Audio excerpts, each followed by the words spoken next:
स्नान के बाद नाखून मत काटिए, स्नान के बाद केस मत कटवाइए, स्नान के बाद इसमें व्यक्ति का कल्याण होता है, उसकी आयु छीन होती है। लिखा है बकरी, स्वान, ऊंट, खर और झाड़ू से इकट्ठी की गई माटी, इसको कभी भी प्रयोग में मत लीजिए।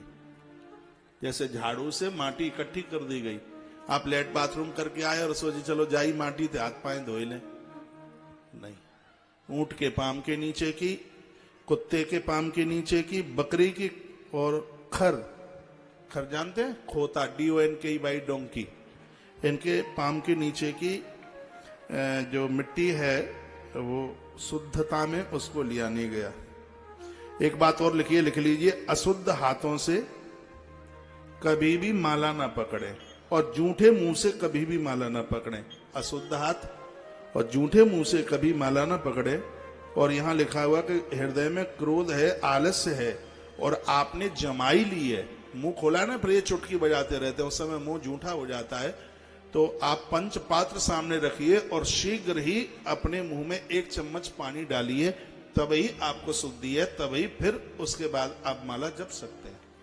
माला आप जप रहे हैं और बीच में आपको जमाई आ गई है, मुंह खुला है, तो उसके बाद बहुत तो लोग जमाई आती है तो हाथ ऐसे करते रहते हैं। बहुत लोग तो इतने गंदीले होते हैं कि नकुआ में वैया डई ही रहते हैं महाराज, हैं? हाँ, नाक में वैया डालेंगे, दांत ने क्रोधत रहेंगे। पता नहीं ब्रह्मा ने कौन सी माटी प्रयोग में लाई। इसलिए कहा गया है कि भजन में, आराधना में, साधना में पानी का लोटा, इसको पंचपात्र कहते हैं, इसको अपने पास में रखिए। आसन, माला, पंचपात्र ये पास में रखिए।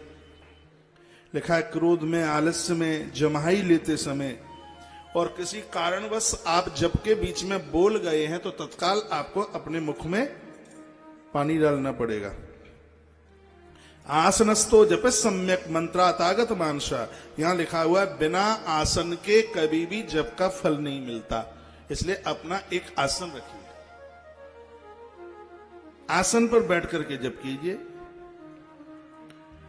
कौसेयम, कुसा का आसन, यदि किसी ने घर छोड़ दिया तो व्याघ्र चर्म, चैल ऊन का आसन, मृग चर्म,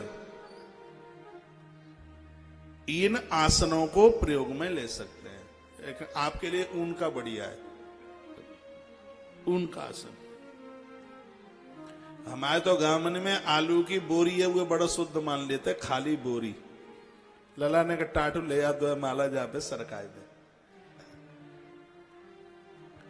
बिना आसन के धरती पर किया गया जब धरती माता बहुत भारित होती है उससे।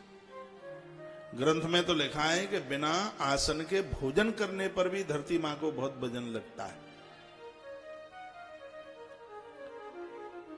आपने घोड़े की सवारी की हो, घोड़े के ऊपर यदि कोई बिना उसके पलान के बैठ जाए तो वह भार, अपने आप में भार का एहसास करता, और जब आके ऊपर पलान रख दे तो वह कभी फर्क ही नहीं पारे।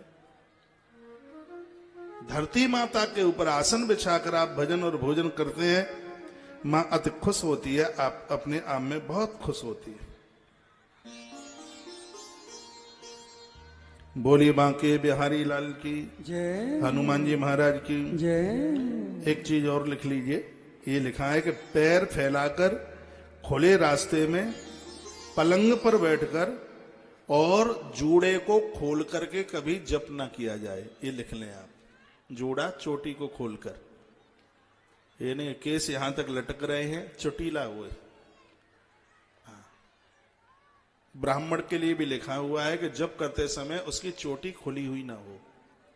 माला लेकर के पलंग के ऊपर बैठ करके जप ना करे, कहीं बीच रास्ते में बैठ करके जप ना करे, और पांव ये लंबी टांगें फैला करके जप ना करे।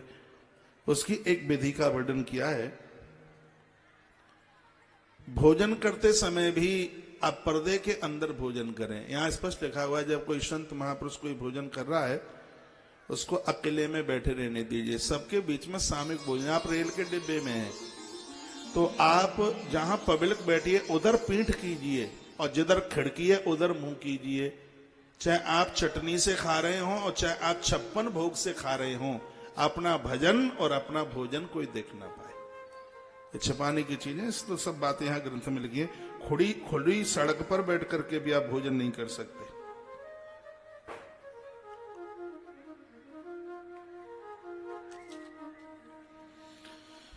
बोलिए बांके बिहारी लाल की, श्री हनुमान जी महाराज की जय जय, श्री राम, जय जय, श्री जय।